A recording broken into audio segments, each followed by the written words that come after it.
एक छोटे से गांव में एक युवक रहता था जिसका नाम रोहन था। वह अपने गांव के लिए बहुत कुछ करना चाहता था, लेकिन उसे लगता था कि उसके काम की कोई सराहना नहीं करेगा।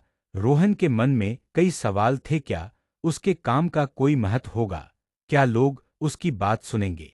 एक दिन रोहन ने एक बूढ़े व्यक्ति से मुलाकात की, जिन्होंने उसे निष्काम कर्म की अवधारणा के बारे में बताया। बूढ़े व्यक्ति ने कहा, रोहन, तुम्हारा काम महत्वपूर्ण नहीं है, तुम्हारी भावना महत्वपूर्ण है। अगर तुम अपने काम को निष्काम भाव से करोगे तो तुम्हें आंतरिक संतुष्टि मिलेगी।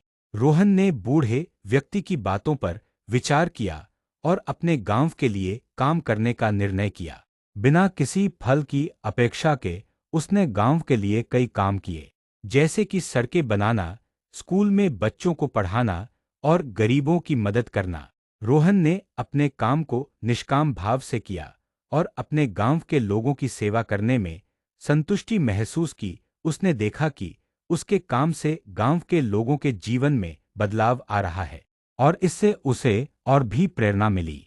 धीरे धीरे रोहन के काम की सराहना होने लगी और गांव के लोगों ने उसकी प्रशंसा करनी शुरू कर दी। लेकिन रोहन ने अपने काम को बिना किसी फल की अपेक्षा के करना जारी रखा और अपने गांव के लिए काम करने में संतुष्टि महसूस की।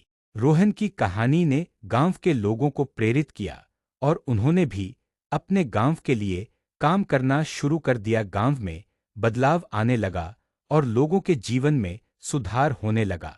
इस कहानी से हमें यह सीखने को मिलता है कि निष्काम कर्म करने से हमें